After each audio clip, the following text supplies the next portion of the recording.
Un homme noir accusé à tort, découvert comme agent du FBI 5 jours après. Une histoire émouvante. Idriss marchait le cœur lourd, le béton de Marseille sous ses pieds semblait plus froid que d'habitude. À 25 ans, cet homme noir incarnait l'espoir pour sa mère veuve et sa petite sœur rêveuse. Il était leur pilier, le soutien qui appelait à la dignité dans un monde qui avait tendance à les rabaisser. Tandis qu'il courbait l'échine sous le poids des luttes quotidiennes, un licenciement injuste dans une épicerie où il était chéri par les clients pesait sur ses épaules. Il tentait désespérément de garder la tête haute, même quand le regard des gens changeait, quand la méfiance s'insinuait point ce jour-là, après une nouvelle journée épuisante passée à chercher un emploi, Idriss rentrait chez lui. Le vent de la mer apportait avec lui des bruits de disputes, et il frissonna à la pensée de ce qui aurait pu être. En passant par une ruelle familière, il se trouva soudainement au centre d'une échauffourée explosive. Les cris, les éclats de voix, et la tension palpable remplirent l'air. En un instant, il se retrouva acculé, accusé sans preuve d'un vol ayant mal tourné. Ses rêves, et le respect de sa famille, volèrent en éclats point les journées suivantes se fondaient dans une nuit sans fin. Idriss, enfermé dans une cellule froide, ressentait l'humiliation de son arrestation. La confiance de sa mère vacillait, et les regards des voisins se transformaient en jugements amers. Le rire et l'admiration auparavant présents dans les yeux de sa petite sœur étaient remplacés par l'incompréhension.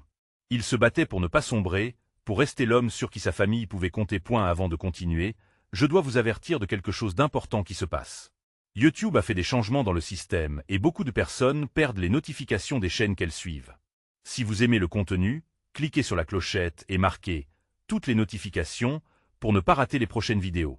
Et si vous pouvez laisser un like, ça m'aide énormément avec la portée sérieusement. Ça fait la différence. Ah, dites-moi dans les commentaires d'où vous regardez. J'ai toujours la curiosité de savoir qui est de l'autre côté de l'écran. Maintenant continuons. 5 jours après son arrestation, alors que le jour du procès approchait comme une ombre menaçante, Idriss faisait face à une révélation époustouflante. Agent du FBI infiltré, il avait été envoyé pour démanteler un réseau criminel dans son propre quartier. Ce secret résonnait en lui. Mais comment concilier ce rôle avec la nécessité de prouver son innocence? Sa sœur avait besoin de lui, tout comme sa mère. Il réalisait qu'il devait changer de perspective. Il n'était pas seulement un homme en détresse, mais un servant de la justice caché dans l'intimité de la violence. Point à eu cœur de ce tumulte, une question torturait son esprit. Comment prouver sa valeur en tant qu'homme, fils et frère, alors qu'il tentait de se frayer un chemin dans une situation qui lui échappait? La communauté, autrefois bienveillante, était devenue un terrain hostile, le rendant encore plus déterminé à restaurer son honneur. La tension montait, et sa décision se profilait à l'horizon, un choix qui pourrait transformer son destin et celui de sa famille. Que fera-t-il pour sortir de cette épreuve terrifiante? La réponse restait à découvrir, laissant le lecteur en haleine, impatient de voir comment Idriss, cet homme à la croisée des chemins, se dressera face à l'adversité. Idriss se tenait dans la pénombre de sa cellule, son cœur battant la chamade au rythme des pensées qui tourbillonnaient dans son esprit. L'angoisse s'enroulait comme une étreinte glaciale autour de lui. Il se sentait seul, piégé entre deux mondes, celui du criminel dont on l'accusait et celui du héros que la vérité espérait faire surgir. Sa loyauté envers sa famille et son devoir envers la justice luttaient pour dominer ses pensées. Les murs de la prison semblaient de plus en plus rapprochés, et chaque minute qui passait creusait davantage le fossé entre lui et la liberté. Les souvenirs de rires partagés, de dîners familiaux, de doux moments passés avec sa sœur lui revenaient en mémoire, mais chaque écho était assombri par la réalité de sa situation. Il savait qu'il devait agir, mais par où commencer? Les heures se traînaient. Au bruit du pas des gardiens, Idriss se redressa, son esprit en ébullition. Un plan devait naître. Il pensa à ses collègues, ceux qu'il avait soutenus sans savoir qu'il était un agent sous couverture. Peut-être qu'il pouvait trouver un moyen de leur faire passer un message, une lumière dans cette obscurité oppressante. L'idée lui prit soudain d'écrire. Trouver un morceau de papier, n'importe lequel, lui sembla mission impossible dans cet endroit. Mais le désespoir peut être une grande source d'inspiration. Il se concentra. Avec une pierre acérée, il commença à graver des mots dans une feuille de carton usagée qui traînait au sol, reprenant les bases de ses instincts de flic. Je suis innocent. J'y ai besoin d'aide. Les mots prenaient forme, et avec eux, son espoir s'éveillait point à l'extérieur. Dans le vaste monde qu'il avait laissé derrière lui, sa mère et sa sœur éprouvaient leurs propres tourmentes. Chaque jour, elles attendaient des nouvelles de lui, les larmes aux yeux, écrasées sous le poids du stigmate infligé. Sa mère, forte mais brisée, se tenait debout avec dignité. Les voisins murmuraient, les jugements pleuvaient. Sa petite sœur, toujours si vive, demandait sans cesse pourquoi son frère était en difficulté. Les mots des enfants sont souvent les plus poignants. Quand reviendra-t-il, maman? S'interrogeait-elle, sur un ton innocent que même l'adultère des jugements ne pouvait briser point alors qu'Idriss finissait sa lettre la nuit tombait, et il savait que le temps pressait. Il devait faire passer ce message. Mais comment? Il se remémora les visages de ses amis, ces personnes qui elle avait vu se battre pour sa communauté. Un nom lui vint à l'esprit, Malik, un voisin, un ancien ami sur qui il avait toujours pu compter. Au fil des jours, Idriss trouva un allié inattendu. Un jeune gardien, désillusionné par ce qu'il voyait, semblait légèrement plus compréhensif que les autres. À sa manière, ce dernier avait déjà commencé à questionner les allégations qui frappaient Idriss. Idriss décida de prendre le risque. En glissant la lettre dans une poignée de pièces de monnaie qu'il avait depuis le début de son incarcération, il confia son message à ce gardien en qui il voyait une lueur d'espoir. Sa propre détermination brillait à travers sa détresse. La colère, alimentée par l'injustice, se transforma en énergie propulsive. Idriss savait qu'il n'était pas seul, que sa voix, transcendant les murs de cette prison, était encore capable de soulever des montagnes. Alors qu'il fermait les yeux pour la première fois depuis des jours, il murmura une promesse à son cœur meurtri. Ce combat ne serait pas le sien à porter seul. Le soutien de sa famille et de sa communauté le conduirait hors de cet enfer. Mais comment prouver son innocence? La route était semée d'embûches, et le temps pressait. Le lendemain marquerait le début de tout. Le début de la quête pour retrouver la justice. Mais dès lors qu'il commencerait, ce serait également le moment où la vérité devrait éclater au grand jour, déterrant des secrets longtemps enfouis. Idriss était sur le point de découvrir que l'innocence pouvait parfois se cacher là. Où l'on s'y attendait le moins. Que fera-t-il ensuite? L'histoire ne fait que commencer. Idriss se réveilla à l'aube, le cœur lourd mais le corps vibrant d'un nouvel espoir. Le bruit des clés et les pas réguliers des gardiens résonnaient dans le couloir, mais cette fois, il n'était pas paralysé par l'angoisse. Le message était parti, et en lui, une petite lueur d'espoir avait pris racine. Ce matin serait différent. Il se pencha vers la petite fenêtre de sa cellule, scrutant les rayons du soleil qui commençaient à apparaître, comme une promesse de renouveau. Elle avait passé tant de nuits à réfléchir à sa vie, à ses choix. Le souvenir de ses collègues le hantait, leurs visages graves se juxtaposaient aux éclats de rire qu'ils partageaient ensemble. Il savait qu'il devait rester fort, non seulement pour lui, mais aussi pour ceux qu'il aimait. Sa mère, si fière, et sa sœur, au sourire radieux. La pensée de leur chagrin le poussait à agir. Chaque minute qui s'écoulait devenait désormais une opportunité. Idriss se leva, se redressant avec une détermination nouvelle. En chargeant ses pensées de pouvoir, il savait qu'il avait encore à jouer de ses talents. Il se mit à repenser à cette relation secrète qu'il entretenait avec Malik, l'ancien ami. Celui-ci avait toujours eu un bon cœur, il le savait. Peut-être que la confiance qu'il avait autrefois en lui pourrait encore être salvatrice. Au fil de la journée, Idriss observa attentivement les mouvements des gardiens. Le jeune gardien, celui en qui il avait investi tant d'espoir, semblait plus solitaire que jamais. Il avait besoin de soutien, de liens pour confirmer les doutes qu'il commençait à porter sur l'affaire des Idriss. Peut-être qu'un simple échange pourrait faire basculer la situation. Il commença à s'accrocher à des conversations innocentes, évoquant la vie à l'extérieur, parlant des rues qu'ils avaient parcourues, des visages familiers qu'ils croisaient. Dès un coup, la barrière se brisa. Le gardien, soucieux, s'approcha. « Tu sais, Idriss, quand on regarde de plus près, il y a quelque chose d'étrange dans cette histoire. » Les mots s'envolèrent, et Idriss sentit une flamme s'allumer en lui. Ils se retrouvèrent souvent à discuter discrètement, le gardien partageant ses préoccupations sur les décisions prises par ses supérieurs concernant les détenus. À chaque révélation échangée, Idriss éprouvait ce frisson des un vent nouveau. Peut-être que la solidarité pouvait se glisser entre les barreaux de cette prison. L'espoir était une force précieuse qu'ils commençaient à cultiver ensemble. Pendant ce temps, à l'extérieur, la vie continuait de gronder. Sa mère et sa sœur, étant au centre de la tourmente sociale, décidaient de ne pas se laisser abattre. Elles s'engagèrent à défendre son nom, à parler, à revendiquer son innocence avec toute la force des mots.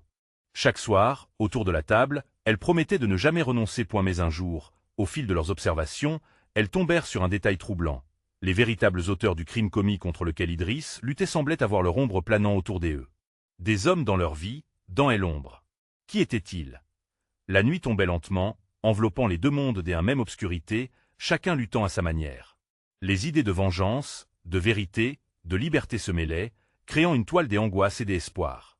Idriss, pris dans ce tourbillon, se jurait que ces murs ne l'empêcheraient pas de faire jaillir la lumière de la vérité. Il savait que sa lutte ne faisait que commencer. Mais, au cœur de la nuit, une ombre approchait, un bruit provenant des couloirs, des sifflements reconnaissables. Que allait-il découvrir ce soir-là? Quelle vérité encore cachée se révélerait à lui? Le temps pressait, et chaque seconde était un pas vers l'inconnu. Idriss frissonna en entendant les échos des pas résonner dans le couloir, un mélange d'angoisse et d'excitation lui traversant le corps. Et l'ombre, qui grandissait lentement dans la lumière vacillante des néons, elle n'était pas celle d'un garde mais d'un visiteur inattendu. Édouard, un autre détenu, s'approcha, ses yeux scintillant d'une lueur mystérieuse. « Tu ne devineras jamais ce que j'y ai découvert », murmura-t-il, à peine audible, comme s'il cherchait à échapper à toute oreille indiscrète. Idriss se redressa, l'attention pleinement accrochée par la promesse d'information. Édouard avait souvent bragé de son réseau à l'intérieur, des rumeurs et des secrets qui circulaient dans les couloirs. « Tu te souviens de la rumeur sur les hommes en costume noir qui traînent autour de la prison ?» Idriss hocha la tête, le cœur battant plus fort. « Il y a quelque chose de louche. Ils ne sont pas là par hasard. Ils enquêtent, non pas sur nous, mais sur nos cas. Je les ai vus discuter avec quelques gardiens. » Chaque mot résonnait comme une cloche dans l'esprit des Idriss. Si ces hommes avaient une raison précise d'être ici, cela pouvait changer la donne. La conversation avec le jeune gardien lui revint en mémoire, et une nouvelle idée germa en lui. Et si tout cela menait à la preuve dont il avait besoin pour prouver son innocence? Que est-ce que tu veux dire? Idriss demandait, une étincelle d'espoir allumée dans ses yeux. Il faut que tu trouves un moyen de les approcher. Ceux qui sont aussi impliqués dans l'enquête sur ton affaire, ceux dont les noms circulent dans des murmures. Je t'assure, ils pourraient être la clé. Mais comment? Idriss savait qu'atteindre ces hommes ne serait pas simple. Leur discussion fut interrompue par le son d'une alarme éloignée. Le calme de la nuit s'effrita, et Idriss ressentit un frisson de peur. Les gardiens allaient-ils effectuer des fouilles? La tension monta alors qu'il envisagea tous les scénarios possibles. Édouard, conscient de la menace, lui murmura une dernière fois avant de disparaître dans l'ombre. « Reste vigilant, Idriss. Tu n'es pas seul. Ils vont se rendre compte que quelque chose ne va pas, prépare-toi à agir. » Idriss retourna à sa cellule, le cœur palpitant d'une nouvelle détermination. Il devait réfléchir, entrer en contact avec Malik et révéler ses nouvelles découvertes. Peut-être que leur lien, autrefois solide, pourrait l'aider à traverser cette tempête. Les hommes en noir, le gardien, Édouard, tous étaient des pièces d'un puzzle qu'il devait assembler. Au dehors, sa mère et sa sœur comprenaient aussi la gravité de la situation, cherchant des alliés parmi ceux qui avaient le pouvoir d'influencer la vérité. Un appel, un message, quelque chose qui relierait leurs efforts à ceux d'Idriss. Elles avaient déjà tant sacrifié, il ne pouvait plus les laisser tomber, pointait la réalité de son emprisonnement pesait sur lui, plus lourd que jamais, mais une lueur d'espoir irradiait de cette incertitude. Que pourrait-il dire à Malik? Il fallait formuler un plan solide. En attendant, dans l'obscurité de sa cellule, Idriss regarda par la fenêtre et se laissa emporter par une réflexion. Il devait agir, il devait trouver un moyen de connecter ces fils invisibles. Sa vie, son avenir, dépendaient de cette audace. Avec cela, il se jura de transformer l'obscurité ambiante en chance, mais avant tout cela, il devait faire face aux vérités qui l'attendaient dans l'ombre. Et la nuit ne faisait que commencer, mais il savait que chaque instant comptait. Que découvrirait-il avant le lever du jour? Idriss ne parvint pas à trouver le sommeil. Chaque cliquetis des chaînes, chaque soupir lointain des détenus résonnait comme un rappel cruel de sa situation. La promesse d'Édouard, cependant, elle enflammait d'espoir. Peut-être que tout n'était pas perdu et qu'un chemin vers la liberté pouvait encore se dessiner. À l'aube, les premiers rayons de soleil filtraient timidement à travers les barreaux de sa cellule. Idriss aspire profondément, chassant l'angoisse pour offrir un coup de fouet à sa résolution. Il avait besoin de planifier son prochain mouvement, et cela passait inévitablement par Malik. Ou peut-être par le mystérieux groupe des hommes en noir. Et elle se souvint d'un temps où il était encore dans le monde extérieur, où les décisions ne pesaient pas aussi lourdement sur ses épaules. Aujourd'hui, chaque choix était comme une pièce d'échecs que l'on ne pouvait plus replacer une fois lancé sur le plateau incertain de la vie. Idriss se leva et commença à faire les 100 pas dans sa cellule, la tension affluant dans son corps. Soudain, une idée lui vint à l'esprit. Et s'il réussissait à transmettre un message à Malik, peut-être pourrait-il lui dire de se rapprocher de ces hommes. Malik avait toujours eu des contacts en dehors des murs de cet endroit, et il avait l'habitude de naviguer dans des situations délicates. Mais comment faire passer un message? En scrutant le coin de la cellule, Idriss remarqua la légère fissure dans le mur. L'idée de gratter une note avec les ongles lui sembla absurde, mais l'urgence de sa situation rendait tout possible. Prenant un vieux morceau de papier froissé qu'il avait gardé provenant d'un livre, il se mit au travail. Avec le stylo défectueux qu'il avait réussi à conserver, il écrivit un simple mais direct message. Malik, nécessité d'informer les hommes en noir. Ils détiennent des vérités sur ma situation. Il plia le papier, puis observa l'heure. Quand les gardiens feraient leur ronde, il aurait une chance de passer ce mot à l'un des détenus qui travaillait dans la cuisine. Le plan en tête, Idriss s'assura d'avoir l'air décontracté lorsque le gardien entra dans la cellule quelques minutes plus tard. Les minutes s'égrenaient, et une mélodie de battements de cœur résonnait dans sa poitrine. Malik, de son côté, ressentait déjà des vibrations étranges dans l'air. Dans le jardin de son quartier, il avait perçu que quelque chose pesait sur Idriss. Son instinct de frère le poussait à croire que leur lien, même à distance, était toujours fort. Il savait que quoi qu'il arrive, il fallait qu'il reste vigilant. La recherche de vérité était un chemin semé d'embûches, mais il n'accepterait jamais la défaite. Enfin, pendant la distribution du déjeuner, Malik aperçut Idriss à travers les grilles sombres. Leurs regards se croisèrent, et un silence complice s'installa. Idriss réussit à glisser le mot entre les mains d'un détenu qui se rendait à la cuisine. Un frisson d'excitation parcourut Idriss. Tout pouvait basculer. Soudain, une sirène résonna, rompant le calme fragile de leur rencontre. L'urgence s'amplifiait et un groupe de gardiens accourut en ordre. « Tout le monde au mur !» cria l'un d'eux. La panique s'empara des détenus alors qu'Idriss comprenait que son message pouvait ne jamais atteindre Malik. Son cœur battait la chamade. Qui savait ce que ces hommes en costume noir pourraient faire s'ils ne recevaient pas de nouvelles? L'adrénaline lui donnant des ailes, il se dirigea vers le mur le plus proche, cherchant à se faire entendre dans ce tumulte. Idriss savait qu'il devait agir vite. Chaque seconde comptait. Que se passerait-il s'il manquait cette occasion? Leur destin dépendait d'un simple mot, et l'immense poids de la situation pesait sur lui comme une encre. Et dans cette tempête d'incertitude, Idriss se promit de ne pas lâcher prise. Il fallait reproduire cette lueur d'espoir. En se concentrant sur un dernier détail, il se jura de ne pas se laisser abattre par l'ombre qui menaçait de l'envelopper. Que pourrait-il encore tenter pour s'assurer que le message atteigne son frère? Le dilemme de tel espoir et de la vérité se dressait devant lui, prêt à bouleverser le cours de sa vie. Idriss serra les poings, son regard accrochait le vide au-delà des barreaux. Dans son esprit tourbillonnaient des pensées, des souvenirs de liberté, de rires partagés avec Malik, de la chaleur du soleil sur sa peau, des odeurs des plats cuisinés par sa mère. Chaque image semblait s'éloigner un peu plus de lui alors qu'il réalisait l'imminence de son sort. Ce n'était pas seulement son futur qui était en jeu, mais celui de ceux qui l'entouraient, notamment Malik. Ne sachant pas combien de temps il restait avant que la tranquillité ne revienne, Idriss prit une profonde inspiration. Il devait se concentrer, ne pas céder à la panique. Un mouvement, se répéta-t-il. Je dois préparer mon prochain coup. La sirène continuait de hurler, mais maintenant, Idriss ferma les yeux et s'ancrait dans l'idée que chaque crise offre une opportunité. Le bruit commença à diminuer, les gardiens dispersant les détenus dans le calme effréné. En l'espace de quelques instants, c'était comme si le monde se rétrécissait à sa cellule, où l'avenir sous forme de simple papier froissé était désormais sa seule connexion au monde extérieur. Idriss prit tout de même un moment pour observer autour de lui, scrutant les autres visages. Tous étaient marqués par la peur, mais aussi par une volonté de survivre. Enfin, un détenu, Ahmed, ami de Malik, vint à ses côtés. « Qu'est-ce qui se passe, Idriss? Tu as l'air préoccupé. » La voix d'Ahmed était douce, empreinte de compassion.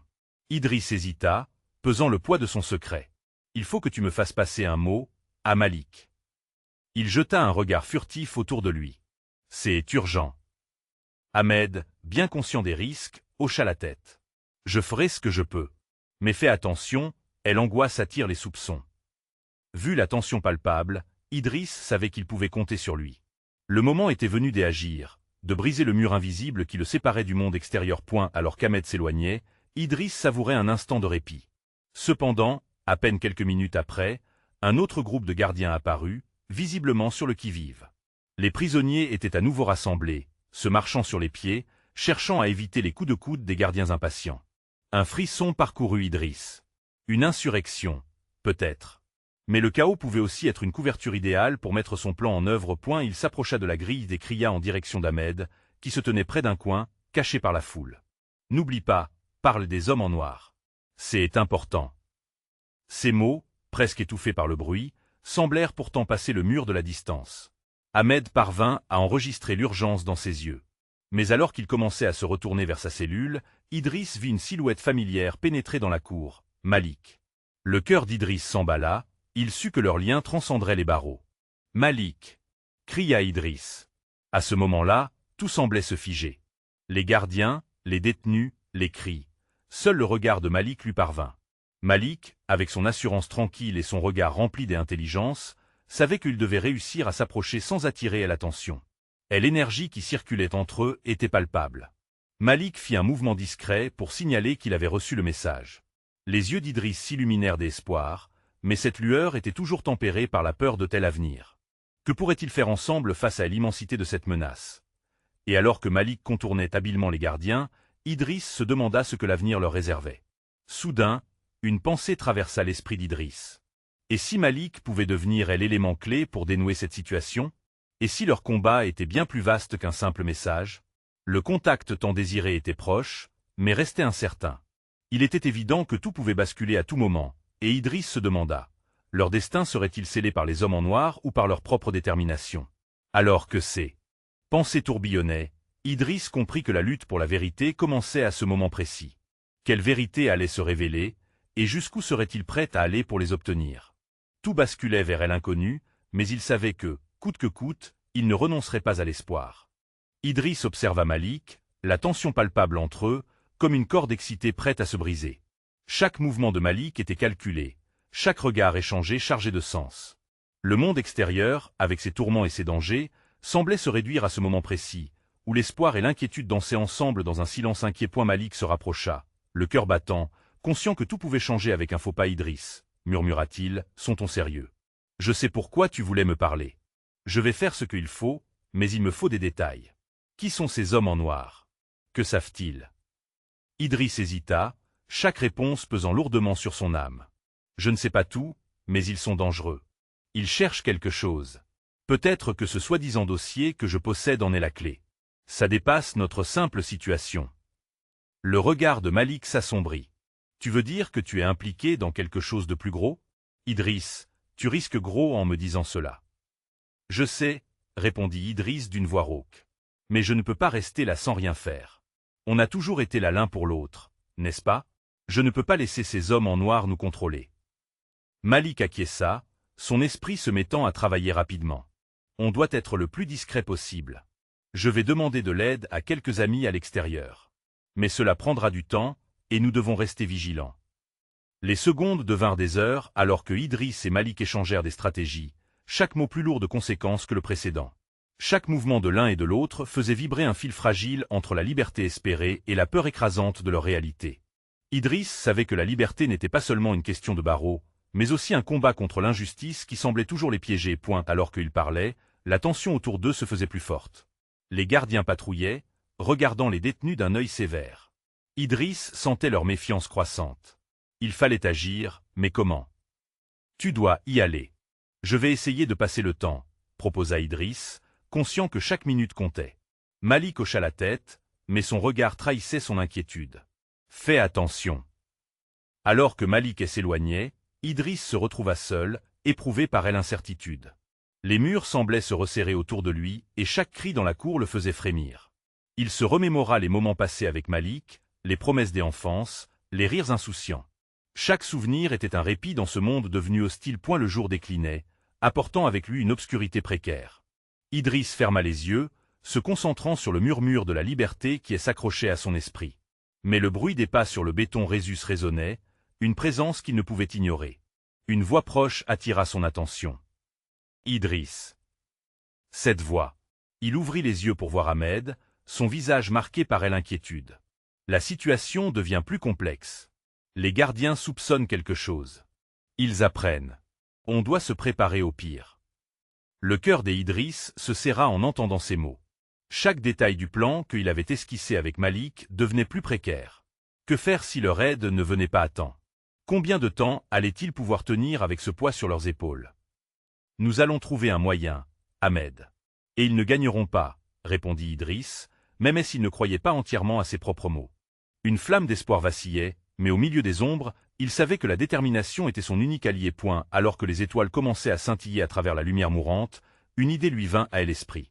Peut-être que la vérité, s'ils parvenaient à la libérer, serait la clé de leur salut. Mais les hommes en noir, prêts à tout pour étouffer leur voix, n'étant pas loin derrière. Idriss réalisa que leur lutte pour la vérité ne faisait que commencer. Quelles répercussions cette révélation aurait-elle sur leur géographie déjà déchue? Serait-il assez courageux pour tout mettre en jeu, y compris sa propre vie, pour combattre les ténèbres? Il fallait agir, et rapidement. Et la question brûlait dans son esprit, se transformant en mantra. Jusqu'où serait-il prêt à aller pour découvrir la vérité? Idriss resta pétrifié, ses pensées tourbillonnaient comme une tempête au-dessus de sa tête.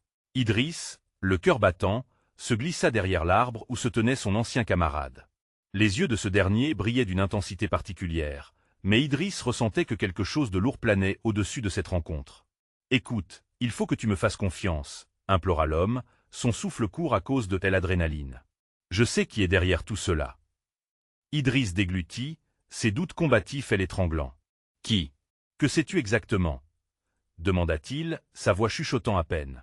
L'autre homme jeta un coup d'œil furtif autour de lui, avant de s'approcher d'Idriss. La distance entre eux semblait se comprimer sous le poids de leur secret. « Les gardiens ne sont pas seuls, » murmura-t-il, « ils travaillent avec des informateurs, des gens en qui nous avons confiance. C'est une toile d'araignée tissée autour de nous. » Un frisson d'horreur parcourut le corps d'Idriss. Comment pouvait-il laisser ce poison se répandre au sein même de leur groupe? « Tu veux dire, certains de nos camarades sont impliqués? » « Oui, » répondit l'homme, « j'ai vu des choses, entendu des conversations. Ils projettent de nous faire tomber. Et s'ils découvrent que je t'ai prévenu, c'est ma tête qui va tomber. » Idriss sentit la panique monter en lui. Le poids de ce qu'il devait savoir le clouait sur place. « Et pourquoi puis-je te faire confiance? Tu as quitté ce groupe. Tu n'appartiens plus à nous. » Le visage de tel ancien camarade se durcit, une étincelle de colère mêlée à la peur s'y installant. « Et c'est justement pour ça que je suis ici. J'en ai assez de cette vie. Ils m'ont trahi, tout comme ils te trahissent maintenant. » Idriss ferma les yeux un bref instant, cherchant à rassembler ses pensées. Le péril était réel, mais l'angoisse était plus puissante que jamais. L'idée de perdre sa liberté à cause d'un inconnu le terrorisait. En un éclair, il se remémora les moments de camaraderie, les éclats de rire, les promesses d'être unis face à l'adversité. « Que proposes-tu alors » demanda-t-il finalement, feignant la bravoure. « Comment pouvons-nous nous défendre ?» Et l'homme s'avança un peu plus près, baissant la voix. « Je ne peux pas te dire tout ici. Suis-moi. » Il s'engagea dans l'obscurité, elle incitant à le suivre. Idriss hésita. L'inconnu qui l'attendait pouvait être tout autant un danger qu'une opportunité. Mais l'envie de découvrir la vérité, de combattre le mal qui les entourait, prit le dessus sur sa peur. Point d'un pas hésitant. Idriss le suivit, ravalant sa méfiance. Il zigzaguait parmi les ombres, jusqu'à atteindre une cellule éloignée, où les murs décolorés murmuraient des secrets oubliés. L'homme ouvrit la porte, puis elle invita à entrer avec un signe discret. Point à l'intérieur, l'atmosphère était tendue.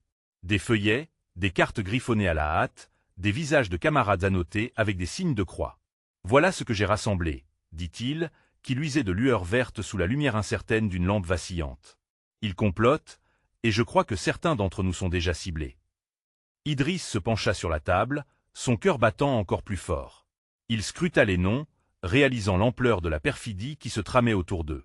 Chaque nom était une promesse des amitiés, désormais teintée de trahison. « Que allons-nous faire » murmura Idriss, la voix tremblante. « Nous rassemblerons nos alliés, » affirma l'homme, déterminé. « Et nous les devancerons avant qu'ils ne se retournent contre nous. » Leurs espoirs s'allumaient lentement, mais cet espoir était chargé d'un danger encore plus grand. Ils n'étaient plus seulement en guerre pour la vérité, mais pour leur vie, contre des ombres qu'ils ne pouvaient même pas nommer. Idriss se leva d'un coup. « Bien. Nous devons agir maintenant. » Alors qu'il sortait, une pensée le traversa. Il n'y avait pas que la traîtrise à combattre, mais également les doutes qui s'éveillaient en lui. En qui pouvait-il vraiment avoir confiance maintenant? Le couloir les accueillit avec son silence. Inquiétant, mais Idriss savait qu'ils avançaient ensemble, unis dans l'incertitude. L'affrontement approchait. Pouvait-il réellement compter sur son ancien camarade, ou allait-il devoir faire face à une nouvelle trahison dans les jours à venir? Les murmures des ombres se tasseraient-ils en leur faveur, ou seraient-ils engloutis par un abîme de trahison et de secrets? Idriss se tenait là, au seuil d'un tournant décisif. Les murs de la prison semblaient vibrer au rythme de son cœur battant la chamade. Tout ce qu'il avait traversé le préparait à ce moment, l'injustice, les doutes et les trahisons qui planaient tout autour. Mais avec Malik à ses côtés, une flamme d'espoir s'éveillait. Sous le couvert de la nuit, Idriss savait qu'il devait rassembler une équipe. Comme un stratège, il commença à penser à qui il pouvait trust. Malik, Ahmed et cet ancien camarade, tous unis dans une même lutte pour garder la liberté et déjouer des conspirations invisibles. Ensemble, ils se réunirent dans un coin de la cour où les ombres les enveloppaient du voile de l'obscurité. La lumière morne des étoiles brillait au-dessus d'eux, émettant une lueur de promesse. « Nous devons agir maintenant » déclara Idriss, sa voix ferme. « C'est aujourd'hui que tout change. » Les visages étaient graves, l'urgence s'insinuait dans l'air. Malik, avec son charisme tranquille, apporta des informations cruciales. Les hommes en noir ne sont pas seuls. Ils ont des alliés en dehors, mais je connais un contact qui pourrait nous aider. La tension de la réunion se mit à vibrer d'un nouveau souffle de détermination. On n'a plus le temps à perdre. Faisons le tour des lieux et voyons comment obtenir des preuves. Le plan était simple mais audacieux, et chacun savait que cela impliquerait des risques. Les heures qui suivirent furent remplies de chuchotements rapides et de déplacements furtifs à travers la prison, exploitant la connaissance qu'Idriss et Malik avaient de ce labyrinthe de béton. La mission atteignit son apogée lorsque Malik devint le leur dans leur quête pour infiltrer le bureau des gardiens. Il avait repéré l'endroit où les dossiers étaient gardés. Une fois là-bas, Idriss se glissa furtivement à l'intérieur. L'adrénaline pulse, chaque mouvement précis et déterminé. Les fichiers étaient éparpillés comme des plaintes muettes sur un bureau.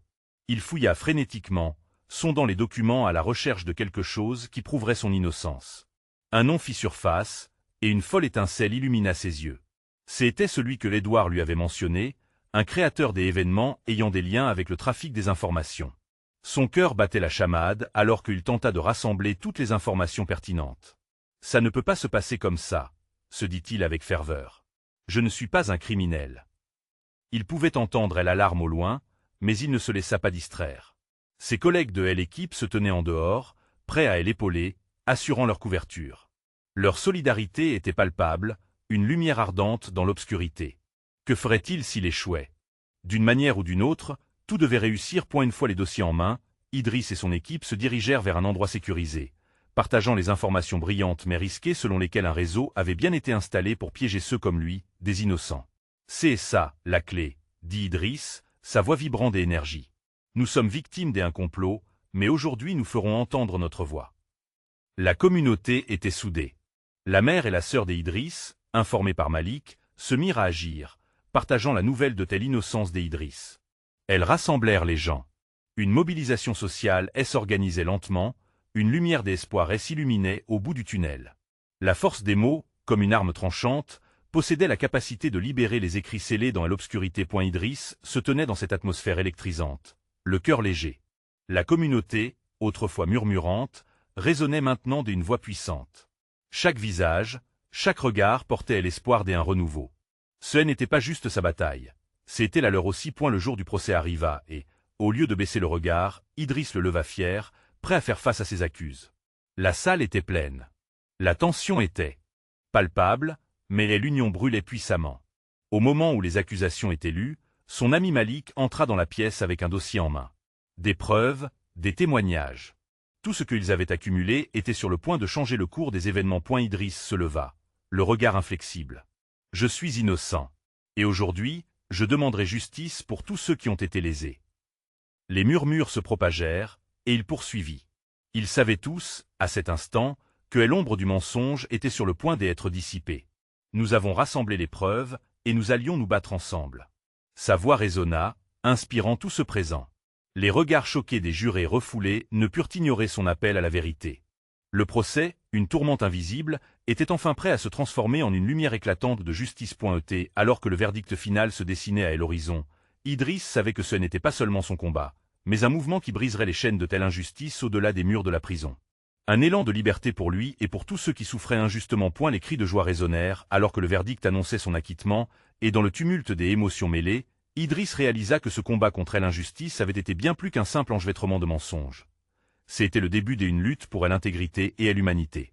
Ensemble, ils s'éloignèrent vers un avenir où chaque voix pourrait être entendue. Idriss le savait désormais. La vérité, aussi difficile soit-elle, avait le pouvoir de libérer des âmes et de transformer des vies. Maintenant, j'ai besoin de vous.